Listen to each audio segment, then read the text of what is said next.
Hi, welcome to the award-winning Ed Brown Show. Hey, did you eat too much turkey? I know some of you overdid it. But anyway, we have a very important subject here, the flu shot. I mean, seasonal flu shot, and we have an expert here from Prince George's County Health Department. That's Angela Crankfield Edmonds. How you doing, Angela? I'm doing fine, thank you. Tell us now, you know, most of us just finished eating that turkey and, you know, getting ready for Christmas, you know, and all of these are eating things, and we think in terms of being ready, you know, and flu doesn't get you ready for these holidays. So tell us something about the flu shot and the problems that we have if we don't get it. Okay. Well, the Prince George's County Health Department's health officer, Dr. Donald Schell, wants everyone to take all the necessary steps to protect themselves from getting the flu. And actually, there's 3 important steps. Now, the first step is to get vaccinated. Get vaccinated against the flu. It's recommended that anyone that is 6 months older, older, to get vaccinated. I know, but do I have to use the needle, or can I use it through the nose? Just how does that work? Actually, there's 2 options for the flu. You could either get the vaccination as a shot, or you could also get the vaccination as a nasal mist that's given in the nose. And we discussed the age limits, things of that nature. You want to enlighten us a little bit on that? Yes. For those that are eligible to receive the flu mist, which is actually given in the nose, is only for those that are ages 2 years of age and up to 49 years of age. And you also have to not have any chronic medical conditions such as asthma, heart disease, lung disease, or be immunocompromised. Well, do you think that a person that think they have it or have that should contact their doctor before they take a flu shot? Yeah, if they have concerns, they're not really quite sure about their health. But generally, if they're generally a healthy person, they can get the flu mist. Otherwise, you can always get the shot. Anyone can get that if you're 6 months of age or older. 6 months or older? Yes, that's correct. All right. Okay, give us some preventive measures there. Okay, as I said, the main thing is to get vaccinated, and you want to get vaccinated early. It usually takes about 2 weeks from the time that you're vaccinated for you to develop antibodies and be protected. Now, for those people that are at high risk of complications from getting the flu, such as the very young, pregnant women, people that have heart disease, lung disease, have asthma, or the people that are 65 years or older, they're at higher risk of complications and could actually end up being hospitalized, or could also have death as a result of flu. You know, I was surprised at some of your stats here, but 36,000 people die of flu every year. I mean, they were talking about 5 to 20% of the people usually get it. But out of that number, I thought 36,000 deaths from flu is high. Is it? Generally, it is high, but it can be prevented. And that's what really takes us to really our next step, is preventing and protecting yourself from germs. So if you cough or sneeze, it's very important that you cover that cough or sneeze. Yeah. With the elbow, if possible. You can cover with the elbow, and that's something that we've been really kind of promoting, especially with young kids, and also with adults, cough in your elbow. The other thing is to cover that cough with the tissue. And as soon as you're finished with that tissue, put it in the trash can. What about blowing your nose? Same thing. Those are also ways in which you can spread the disease. Right. So with that said, then you also want to make sure that you're washing your hands. And you want to wash your hands sneezing frequently. Too, you know. Sneezing. A person sneeze, and I mean, you're on Metro or somewhere, you can't know where you're going. You know, you sit there, and the person maybe standing up over you or something, holding on, you know. They sneeze, what you gonna do? You say, oh, wow. Right. You run home and get one of those wipes. First thing you do when you get home is wash your face, hands, and everything. Huh? Always. Wash your hands. And you want to keep your hands out of your eyes, your nose, and your mouth, because when you pick up those germs, that's how you are able to pick up the disease. And also, I did want to mention about the vaccine this year is that there's only one vaccine this year, in that the H1N1 virus is included in that vaccine this year. So by taking the vaccine, you can get some full protection. And you also thought it was a good idea when you go shopping that they have the wipes to go on the shopping carts, because there's, like I mentioned earlier, you know, kids usually ride near the handle. You know, they're the ones that, you know, blow the nose and wipe it right on the on the push cart there. You know, and what do? You know, what can you do with that? Is that effective? Yeah, actually, it is effective. If you don't have soap and water to wash your hands, the hand sanitizers are really the best next thing to do. So it's a good idea to keep some in your car.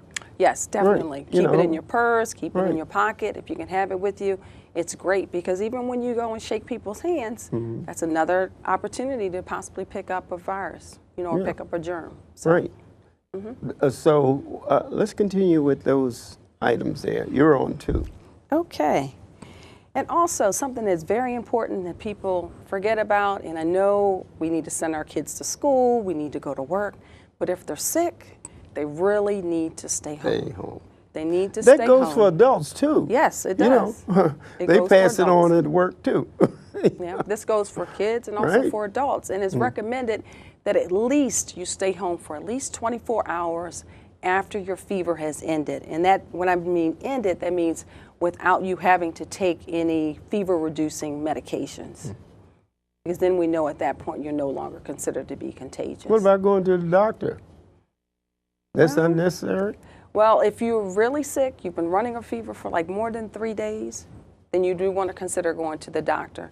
But if you can actually treat it at home, that's something to consider also. But now when you go to a lot of the doctor's offices, many of them have hand sanitizer, they have tissues, and they have things in the office, and also masks to help protect others that are in the doctor's office. But if you're really sick, you do need to seek medical condition, medical that treatment. would be the best approach.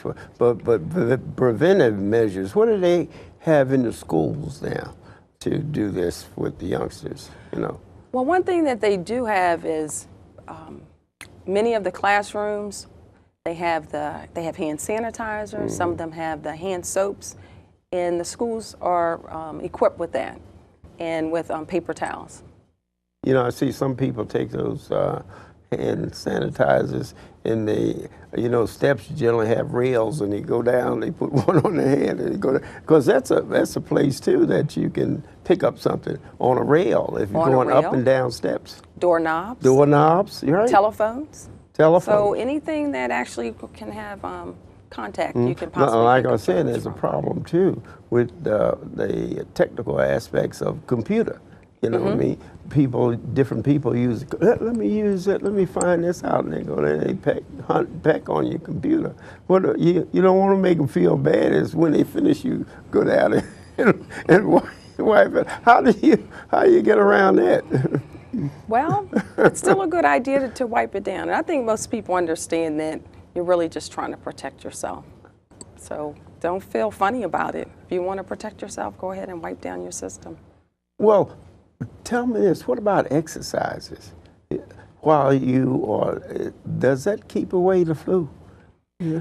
Actually, what it does is keeps your body strong in many other ways. Because if you're healthy, then a lot of times you may not actually pick up a certain virus or a certain germ. So you'd want to stay healthy, and eating properly, getting plenty of rest, drinking plenty of fluids. All those things are important. Yeah, well, that's the key. Most of us don't get enough rest. You know, we figure 4 or 5 hours. That's enough, you know, especially if a football game on or something like that. You don't want to. Well, this is Monday Night Football, right? There'll be a lot of people hanging out. You know what I mean? But actually, the rest and exercise is very preventive measures that you can take. Now, what about the different male and female? Is the flu prevalent on male or female? No. I don't believe it's sexist at all. So male or female, you're at risk. So you need to take all the protective measures, yes. One doesn't supersede the other. No. Right? But children generally have the other problems. Children, Because of their age, the fact that they a lot of times are handling many things, they are oftentimes putting their hands in their mouth, in their nose, in their eyes, and those are the ways that they're going to pick it up. And they don't wash their hands that frequently. Okay, what about the pets? Everybody have a little dog or something, come up and, you know, lick on your hand or something, you know. I mean, just, what about pets? Main thing there is still just hand washing. Hand washing. Wash Anything your hands. So the key to it is make sure you wash your hands. Forget about whether the person likes it or not. I mean, if you know you feel you're gonna catch something, go and wash your hands. But the sanitizer now, what actually is in a sanitizer? Is it soap? What's in that? The main ingredient and the one that really helps with fighting the organisms is alcohol. Alcohol. Mm-hmm. Not so the drinking kind. You do want an alcohol-based. No, not the drinking kind. Guy started coughing. He said, "I need a drink." No. He can't handle it. You can't handle it that way. You No. can't use that excuse. No, not at all. Okay. What about number 3? Okay, number 3. What you want to do if you do develop the symptoms of flu, and those flu-like symptoms are fever, cough, runny nose. You could also have a stuffy nose, body aches. You could feel really tired and run down. You could have headache or chills. And also sometimes people can also have diarrhea and vomiting with fever. So if you have those symptoms and you think that you have the flu, then you need to contact your medical doctor, because what they can do is they can prescribe to you what is called an antiviral medication. And what That's another needle, right? No, actually it isn't a needle. It's something that you can take by mouth. It's either liquid. Oh, you can take it? Be a pill. It can also be nasal. And what it can do is it can reduce the number of days that you are ill. It can reduce the severity of the symptoms, so you're not as sick as you would be without it. But the most important thing about that is it needs to be taken at least 2 days, within 2 days from the time that you start with your symptoms. So the timing of receiving that is very important. It's very important. And the chemistry of everybody's body is different, you know.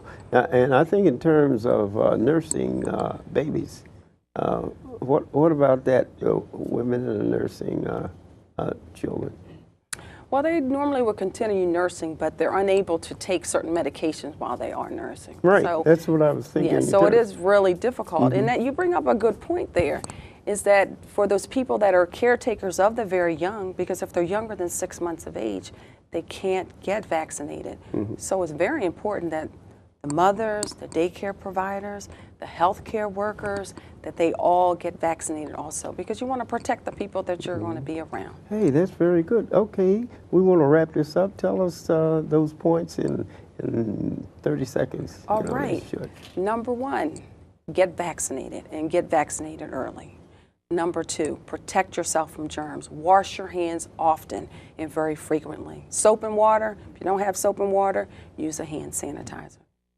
Number 3, contact your physician if you believe you have the flu, so they can get you started on antiviral medications early. Okay, thanks a lot for being here. And this is just one of the shows that we're going to have coming from the health department, so we can keep people healthy out there. Okay?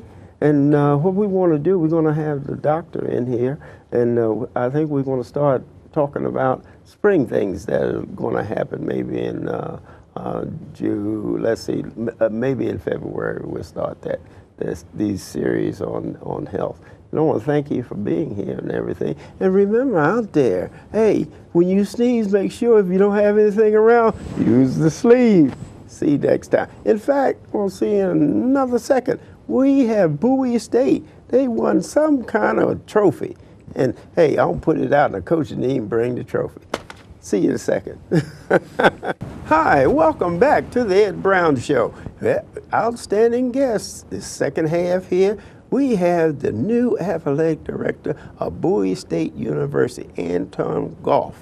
Now, Mr. Goff, how you doing? I'm doing great. How you doing? Great. Ed? I tell you, give us your background in, as far as your career is concerned.